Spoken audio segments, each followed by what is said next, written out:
He was a young man with a bright future. He was just such a smart guy.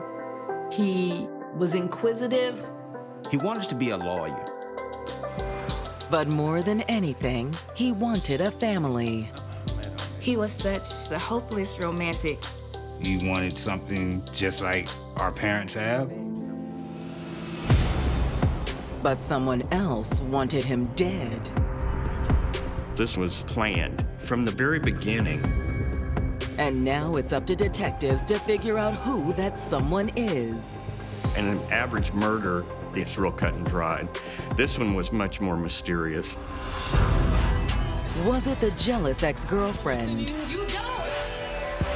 Like, she does have the capability of doing something like this. Or was it the new woman in his life? He didn't want that baby. They were pointing fingers. But in the end, one person holds the key. She tells me I have information on a murder. She said it went wrong. He's dead.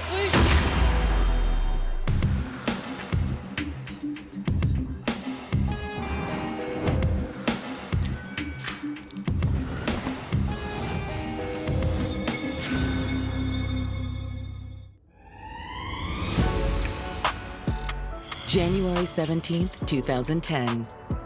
It's Sunday morning in San Antonio, Texas, one of the state's oldest and largest cities.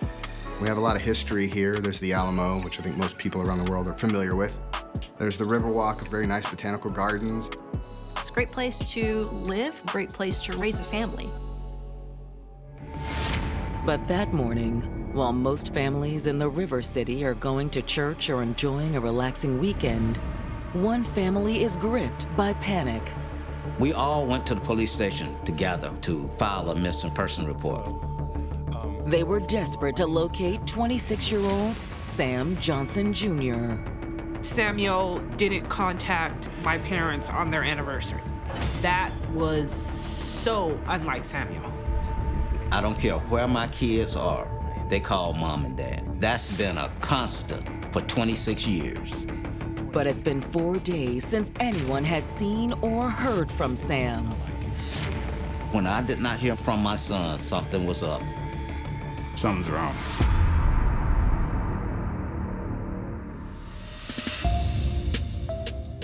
Born in San Antonio, Sam Johnson Jr. was the kind of child any parent would be proud to have. He had a book in his hand all the time. He started reading when he was 4. Samuel was inquisitive. He was the type of kid that always wanted to know why something is the way it is.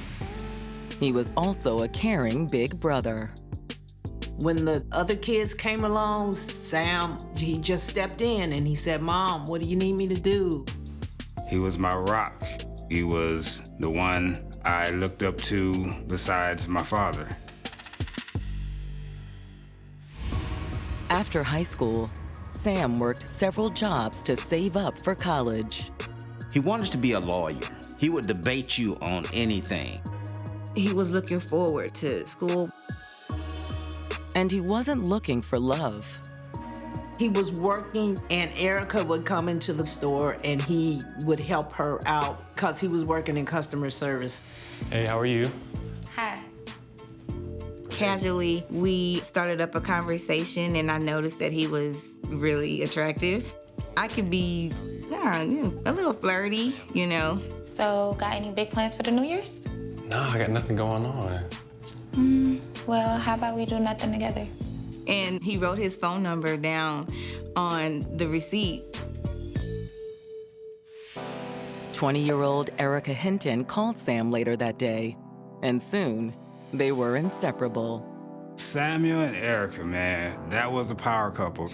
That relationship was awesome. We were really best friends. They even remained friends when the romance cooled.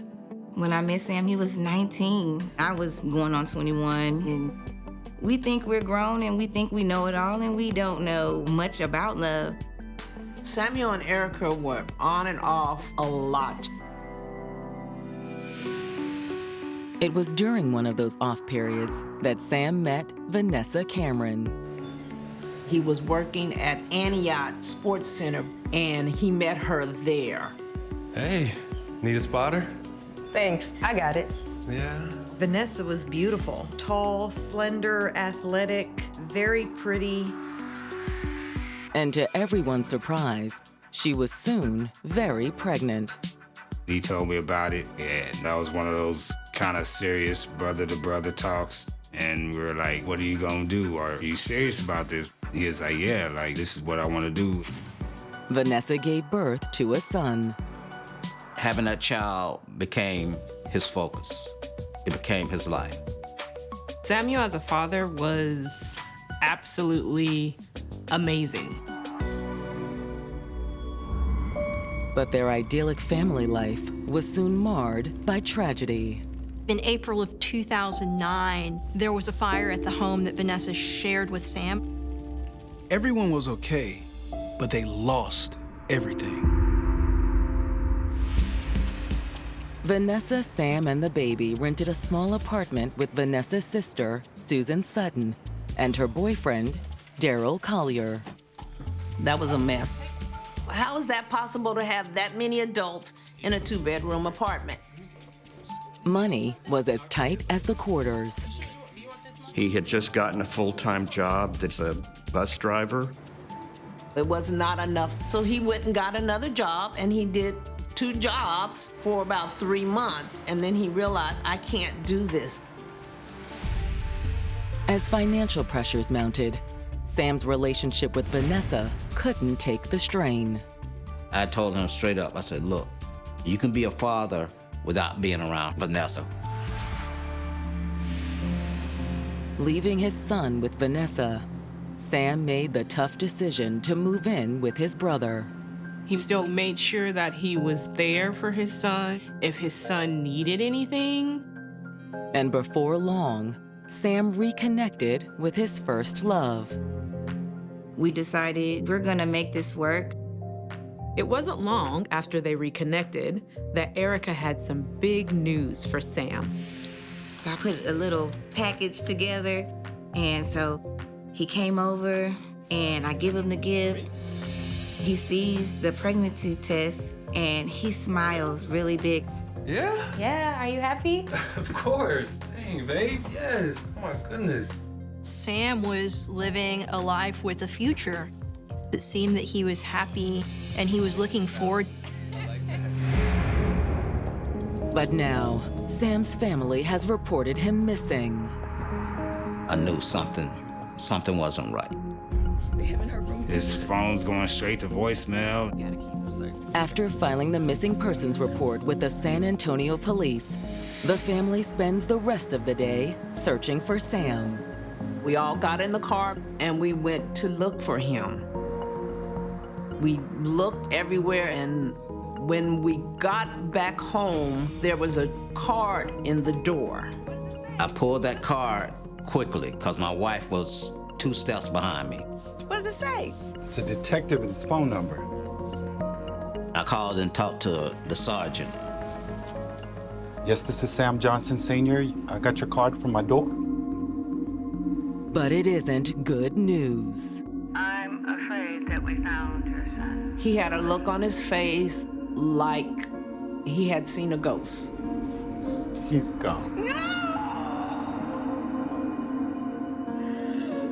My mom fell to the floor yelling.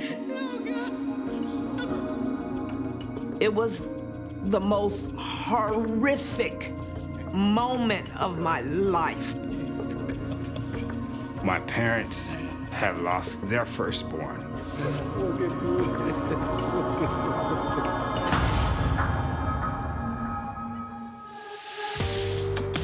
After his relationship with Vanessa Cameron fell apart, Sam Johnson Jr. took a step back and started over with his first love.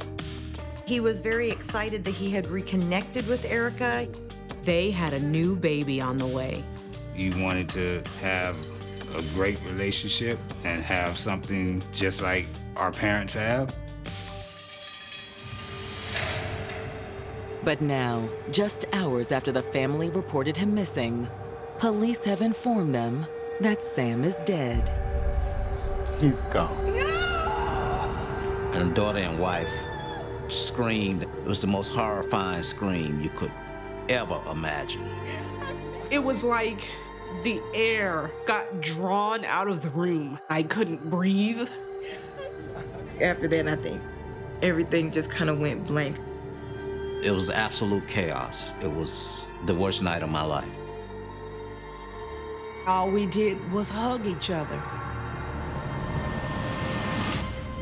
According to detectives, a local man had found Sam's body that morning in an East San Antonio cemetery.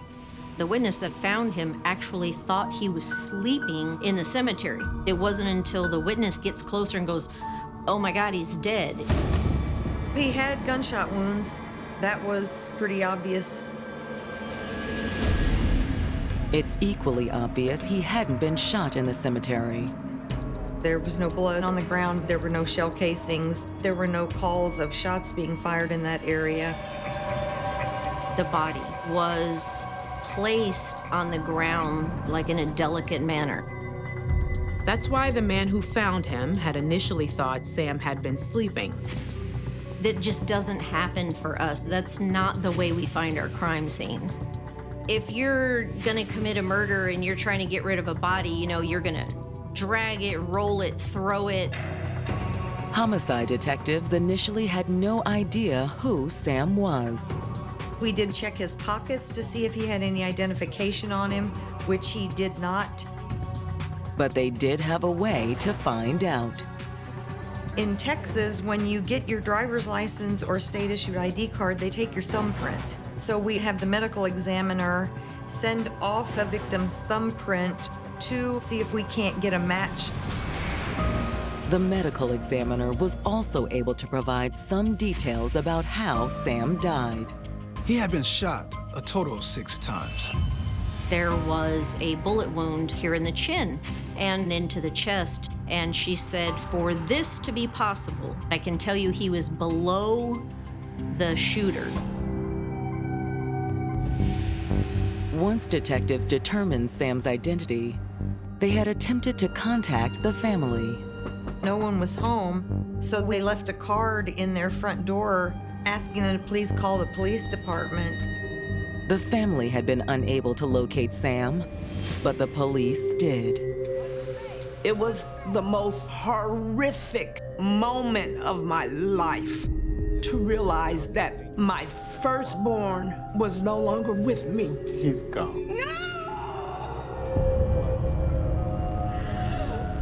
That was the night when everything changed. And I just could not believe it. Absolutely unimaginable. While giving the family time to collect themselves and make their way down to the station for formal statements, detectives are handed more potential evidence from Sam's murder. Detective Bauer?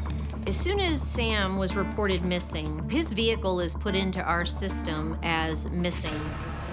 It was discovered on the south side of San Antonio.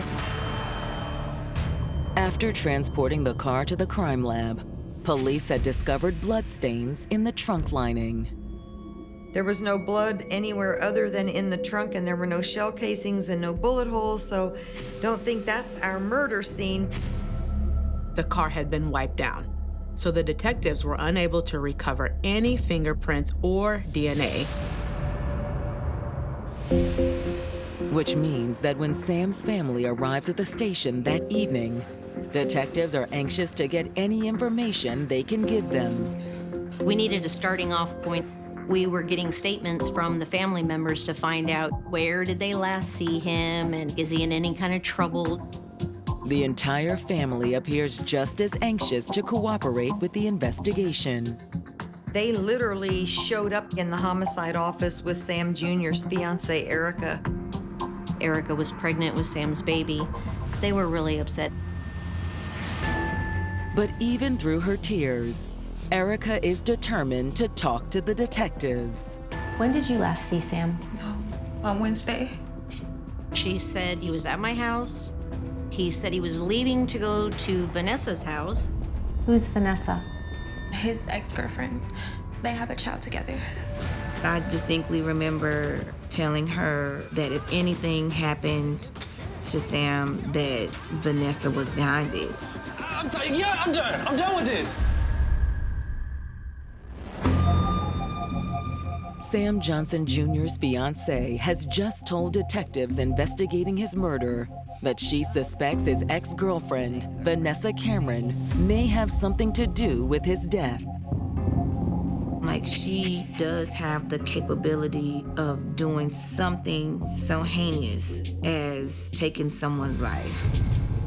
Sam's fiancée, Erica, also claimed that Vanessa had the opportunity to kill him too.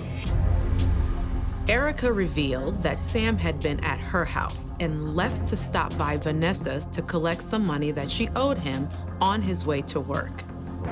But Sam never showed up for his shift as a City of San Antonio bus driver. The plan was for him to do his route and to come back, and that didn't happen. So now we know the last person that saw Sam, well, possibly one of the last people that saw Sam, was Vanessa.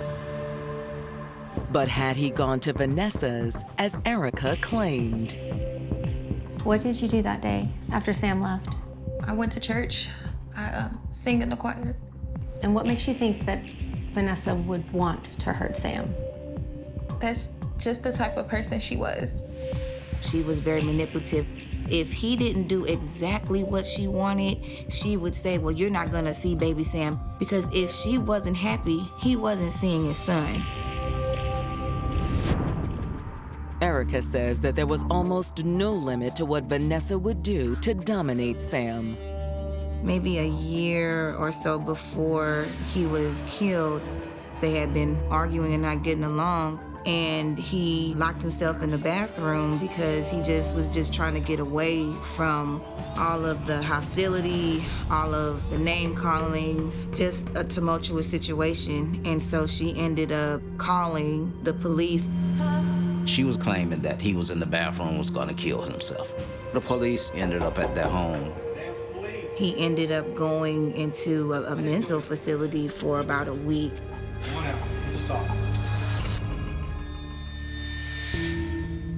It was while he was in the hospital for evaluation that he reconnected with Erica. We would talk every day while he was there, and that's when I knew their time was winding down. But Erica says that even after he and Vanessa broke up and he started seeing her again, he always tried to keep them separate. I just remember telling Sam, like, how about we all just get together, have a conversation? And he always told me, no, that would never work. As a matter of fact, he didn't even want her to know that we were engaged.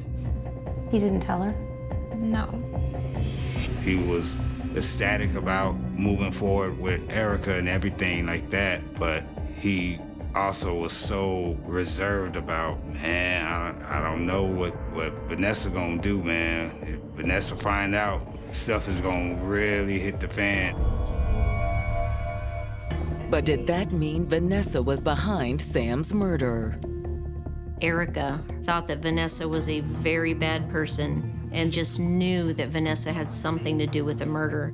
It was almost presented like all of Sam's problems was because of her. Or was Erica a little too quick to point the finger at Vanessa?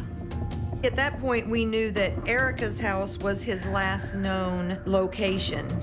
We'll be in touch. They only had Erica's word that he had been heading to Vanessa's when he disappeared. Still, after talking to Erica and the family, detectives start looking into Vanessa's background. The first thing we're going to do is run a name through our databases to see if this person has any kind of criminal history. She didn't have any record that would lead me to believe she was a murderer. That's also the impression detectives get when they contact Vanessa and ask her to come in for an interview. Vanessa came in without hesitation. She was very cooperative and said she wanted to be as helpful as possible. I have to read your rights. That's just procedure. I need to do that. Is that okay with you? That's fine.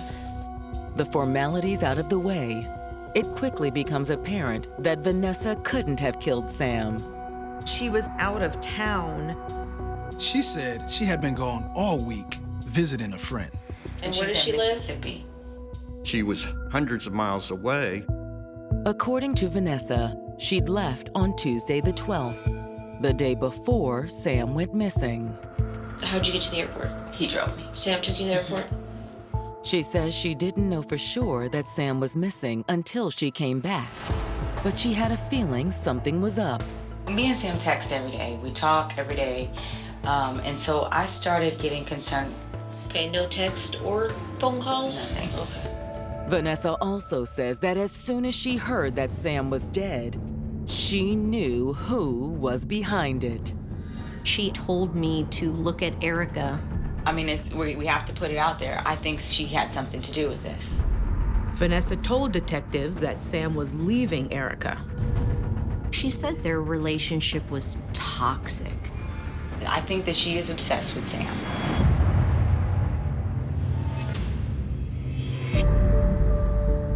Sam Johnson Jr.'s ex-girlfriend, Vanessa Cameron, has just told homicide detectives that she suspects he may have been murdered by his fiancée, Erica Hinton. Here they were, pointing a finger at each other. What makes you think that Erica had something to do with this? She's strange. It's like she wants a relationship with him, and then now she's saying that she is his fiancée. Vanessa says that if it's true, and they are engaged, Erica probably tricked Sam into it. I believe that she told him she was pregnant. She also believes that Sam may have been having second thoughts. He asked me for $340. Okay, when did he ask you for $340? On the 13th. On the 13th. She said Sam had texted her while she was in Mississippi. He told me the $340 was for an apartment. She said that he told her he needed to borrow the money so he could move out of his brother's place. Only now, Vanessa's convinced the $340 was for something else. Today I went and there's a women's choice or whatever across the street from his work. I went over there and it's exactly $340 for an abortion. Exactly $340. Okay. And so you think it was for Erica? Yes. Okay. And how did you give him this money since you were in Mississippi? I told him to go get it from Sue. Sue is Vanessa's sister, Susan Sutton. Susan and her boyfriend, Derek Collier, live with Vanessa. Do you know when he went over there? On Wednesday. Which means that Sam had gone to Vanessa's as Erica claimed. But did Erica know why? Maybe Sam had been planning to wait until after he had the money to approach Erica about having an abortion. He told her he didn't want that baby. I truly believe that. According to Vanessa, that's why she thought Erica had killed him. However, since Sam had met with Susan on the night he disappeared, detectives asked her to come in for an interview. They needed to firm up the timeline leading up to when Sam had gone missing. During the interview, Susan confirms that Sam did come by Vanessa's apartment that evening. He came, he got the money, and then I went upstairs. I actually did not see him leave. Oh, okay. But I do know that he had left. But detectives aren't entirely sure Vanessa's sister is telling them the whole truth. Susan Sutton was no stranger to the San Antonio police. Susan was a drug user, a drug addict, and she was always out on the streets. Maybe Susan and her boyfriend killed Sam and then kept Vanessa's $340. Or could there be even more to the story? While that was happening, one of our undercover detectives came voluntarily into the office and said, "Hey, I need to talk to you and Detective Bauer." He said, "You guys need to know that last year, Vanessa and Susan contacted someone about killing Sam for some insurance money." I've never had a detective come and tell me that he had information about somebody wanting to kill the person that I am now investigating as a victim. When detectives speak to the informant Vanessa had allegedly approached, he is able to give them more details. So you a gangbang, and I was like, well, I used to do that, but I don't do that no more. And she's like, we just like you can handle yourself, and if I was to call you, I will call you to handle somebody, I will pay you. When she said to handle somebody, what did you take that to mean? The way she was saying it, that she wanted somebody knocked off, killed. He said several months went by and nothing was ever said about it again. But was it possible the sisters had followed through on their plan? Detective Bauer got on the phone and she started calling the insurance clearinghouse to find out if in fact there was a life insurance policy on Sam, and there was. It was $750,000. And Vanessa was listed as the beneficiary. Turns out, it wasn't the first time Vanessa had cashed in on tragedy either. We also discovered that several months prior, there had been a horrendous house fire at Vanessa's house, and they had received a little over $300,000. In addition to the year prior, a vehicle claim had been made for an arson, and they had received insurance money on that vehicle. While the insurance payoffs are enough to convince detectives that Vanessa and her sister knew more about Sam's death than they were letting on, detectives are still a long way from making an arrest. Detectives had a motive, but they didn't have any evidence to prove that Vanessa was behind the murder. Until later that week, detectives catch a lucky break. The homicide office received a phone call from a lady, Detective Miller. And she says, I have information on a murder. She says, my daughter lives in Mississippi, and she is the best friend of Vanessa Cameron. Her daughter was the friend that Vanessa was visiting when the murder occurred. On January 13th, Vanessa told her friend that her sister, Susan Sutton, had just called her and said that Sam was dead. Sam's body wouldn't be found until the 17th.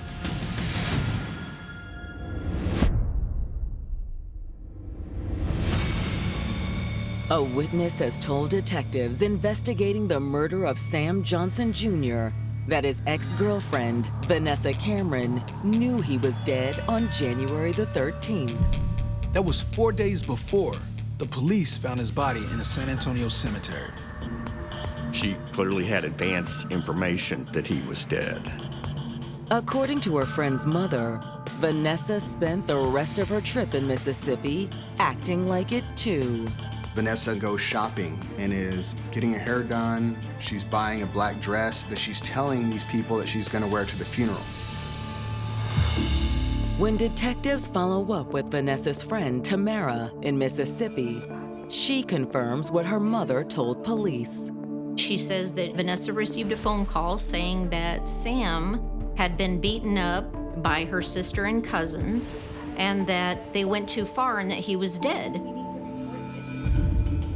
Although detectives doubt Vanessa's claim that Sam's death was some sort of accident. They suspected the whole trip to Mississippi had been an excuse to be out of town when Sam was killed, to give herself an alibi. She even has Sam drive her to the airport for her alibi. That is just so cold-hearted. Once they're off the phone with Vanessa's friend in Mississippi, detectives ask Vanessa and her sister to come in for another interview. The detectives had led them to believe it was a follow-up interview to flesh out the timeline of Sam's disappearance. However, detectives split up the sisters and questioned them separately. Detective Bauer and I always tag team if we have more than one suspect. We decided she would interview Vanessa and I would interview Susan. It's only after Vanessa is in the interview room that Detective Bauer drops the pretense that she's just after routine information. Did you kill Sam? No, ma'am. Okay. Do you know who killed Sam? No, I do not. Okay. So now we hit her up with your friend. Tamara has already told us that you received a call that he was beaten and then was killed. I do know who killed Sam. Do you want to know who that is? That's when Vanessa changed her story. She admitted that she knew about the murder. I'm not involved. My sister, I asked my sister. Vanessa says she first learned about it when she called Susan from Mississippi. I called Sue, and she said he fell. She just kept saying that he fell. She wasn't there. She told me she wasn't there. She said, I gave him the money and I went upstairs. However, Vanessa said Susan eventually admitted that her boyfriend Daryl and his cousin Lakeisha Brown attacked Sam when he came over to pick up the money. You got the money? Yes, over here. You wanna? 340, right? Yeah, I think so. I think it's about right. You said you can count? Yeah. He got hit in the head with a 2x4 or something like that. Then, according to Vanessa, they put Sam in the trunk of his car, drove him outside the city. I wasn't there. I know. We know you weren't there. We know you were in Mississippi. If I'd have just been there. Vanessa suggested that if she'd been there, she could have saved Sam's life. While Vanessa is hanging her sister out to dry, Susan is down the hall, sticking to her story. I texted Vanessa to let her know Sam's got his money. You know, I called her. She didn't answer her phone, which, you know, she was having a good time and stuff. But me and Vanessa, we talk off and on all the time. You know, so I called her to let her know he got the money. But after a short break, the interview takes a drastic turn. Lisa had actually came back and hit Susan up with, you know, your sister is over there spilling her guts to Kim, you know, so you might as well tell me what you know. You knew what was going to happen when he came home? When I hit her with, I know that you and your boyfriend killed Sam, she said, there's no way that my sister told you that. But the detective kept pressing. I thought she was the weak link in this whole crime. And as it turned out, the detective was right. She says, I love my sister, but she's evil, and she always has been. Has been evil since we were little. I really felt bad for her. You could tell she was very much influenced by Vanessa. I looked at Sue as the type of person that would do what she had to do to get through. And because Vanessa was always hollering at her and calling her out, it was like, really? You're accepting this from your sister? You need to not do that. You have a mind of your own. You need to tell her no. But she didn't. When my son is dead. She's used to me every day of my life. Every day, I swear to you, she used to me. That doesn't surprise me. Vanessa exerted all kinds of control over Susan for Susan's entire life, telling Susan what to do all the time. And according to Susan, that included killing Sam.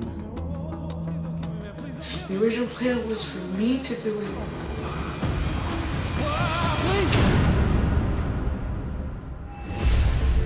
Susan Sutton has just told detectives that her sister, Vanessa Cameron, was behind the murder of Vanessa's ex-boyfriend, Sam Johnson Jr.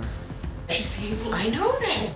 Obviously, if Vanessa Cameron is in Mississippi, then we know that she's got to have somebody helping her. She can't shoot Samuel from Mississippi. What did she tell you she wanted you to do? She wanted me to get a gun and shoot Sam. Vanessa wanted her to be the fall person, to take responsibility for the murder because she had some mental issues. But in the end, Susan was no killer. When it comes time to commit the actual murder, she says she can't do it. So Susan had turned to her boyfriend, Daryl Collier. According to Susan, Daryl helps because he knows that she just isn't capable of carrying through a murder. He loves me. I know, and she knew that. Susan says that Daryl had also recruited his cousin, Lakeisha Brown, to help. Susan lures Sam over to the house, telling him she has money to give him. Apparently, the cash for Sam was part of the little bit of money they had left from the payouts on the house fire that happened before they broke up. Got that money? Yes, right here. It should all be here. I haven't counted it. Did you want to? 340, right? Yeah, I think so. Susan says that while they were talking, Lakeisha had slipped behind Sam. He was struck when he wasn't looking with a 2x4. And I just kind of lost it, so I went back upstairs. Susan wants no part of the actual assault, kidnapping, or murder. With Susan upstairs, Daryl and Lakeisha immobilized Sam. Daryl handcuffs him, ties his legs with rope. He was stuffed into the trunk of his own vehicle, and he was driven east of San Antonio. Once there, they hauled Sam out of the trunk. He is thrown on the ground, and that's when the gun comes out. Whoa, whoa, whoa, whoa, man, please don't kill me. Oh, please don't kill me. Oh. He begs for his life. He asks them not to do it. Sorry. And that's when he is shot 6 times.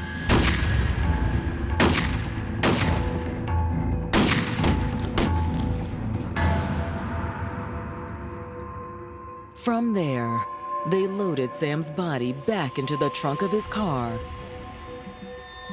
and returned to San Antonio to ditch the body.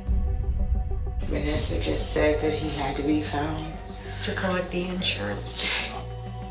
Along the way, they ditched the murder weapon. Daryl disassembles the gun and tells Lakeisha to throw it out the window. She also throws Sam's wallet as well as Sam's phone. They dump the body on the east side at an old gas station. Susan claims she has no idea how Sam's body ended up in the cemetery. I swear to God, we drove back the other day. It was gone. They abandoned the car on the east side of San Antonio where crime is a little bit higher. The motivation there was so that the car would be stolen, that somebody would take the car and then discover the body and that they wouldn't have any blame.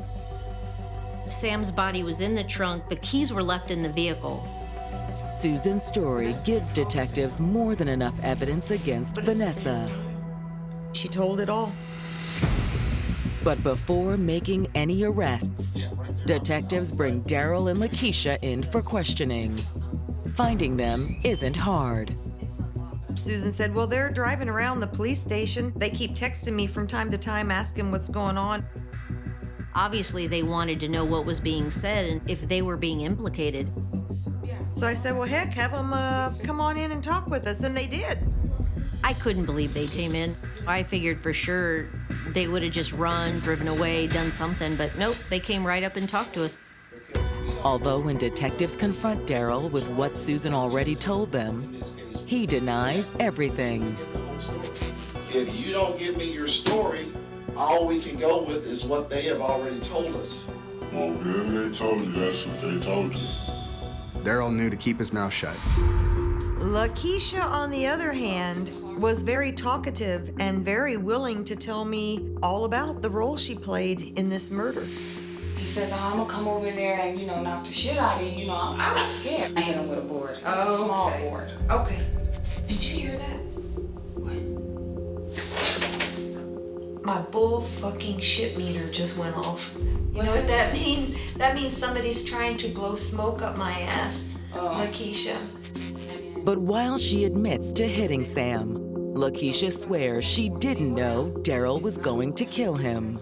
She told me that all she knew is that Daryl told her we're gonna get Sam because he beats up Vanessa. And when I explained to her that they were going to get Sam for the insurance money, she seemed a little taken aback. Are you serious? Yeah, I am. So they did all this to get the life insurance money? Yeah. From what you're telling me, you destroyed some evidence. That's against the law. I didn't know. He just said we had to burn them, so I did it. Because I would have kept it on. Sure. Because I would have wrote war right back. Because I hate to give away clothes.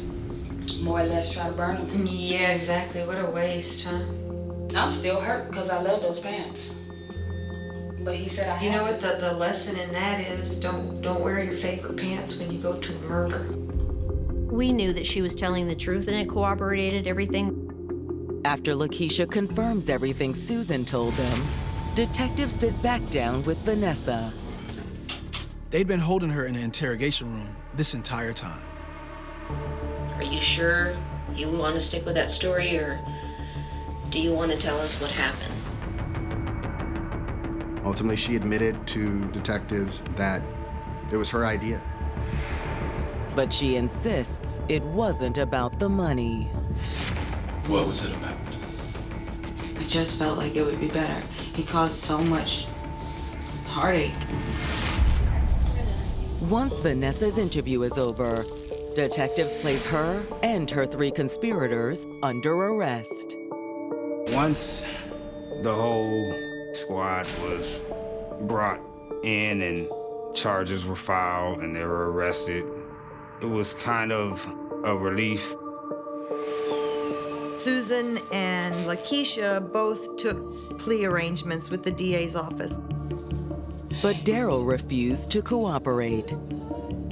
He never answered any questions, never gave anything away.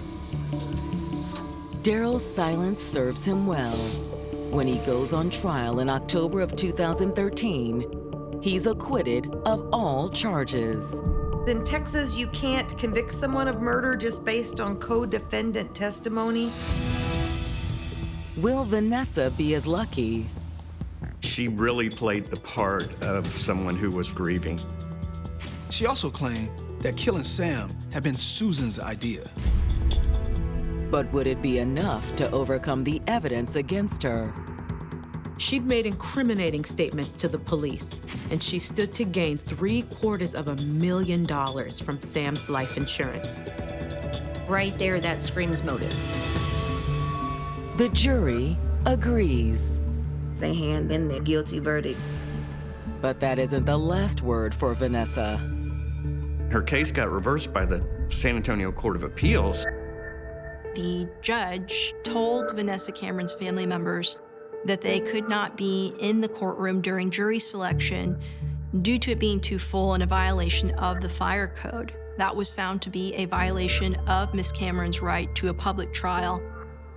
I couldn't even believe the technicality that she even was granted that appeal on. To me, really makes absolutely no sense in the world. She's released on bond, while prosecutors prepare to try the case again. She obviously thought she'd gotten away with something.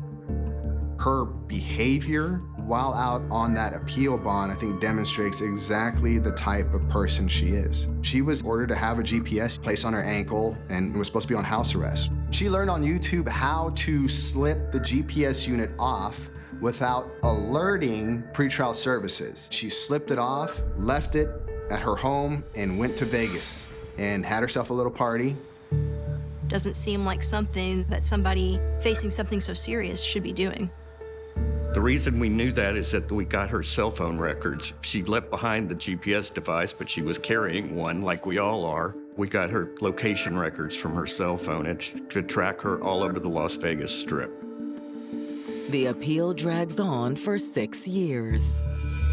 I had to argue it 4 times against 2 different lawyers in 2 different courts. The appeals process is confusing enough for lawyers even, and it's certainly confusing and frustrating for victims' families who are just waiting for the case to be resolved and finally be over. Prosecutors are determined to give the family justice. In this second prosecution of Vanessa Cameron, I wanted no excuses for this case getting overturned again. I wanted it to be a clean fight and a final fight. But they know the second trial will be more challenging than the first one. Cases don't get better as years go on. There were a lot of struggles in attempting to piece this case back together. Getting set for that second trial, I was scared. I was really scared that she was gonna get off. There was the wild card of, will Sue and Lakeisha testify? And will they testify truthfully? Luckily, I had a transcript of their prior testimony, so if they changed their stories, then I could always impeach them with the transcript. In the end, the witnesses tell the same story, but Vanessa tries something new. She told the story that it had been his idea that he be killed, and he just didn't have the nerve to go through with it, so that she was doing him a favor by orchestrating his murder. But blaming Sam works no better than Vanessa's earlier attempt to blame Susan. She's found guilty. She got life in prison, and she's exactly where she needs to be. Getting that life sentence, it was a bit of closure for me. But in the end, Sam's two sons will never get the father they deserve. One of them only has a couple years worth of memories of his father. The other one, he'll never get to even know him. They will never know his touch. They will never know anything about their father except from us. No child should have to endure life without their father.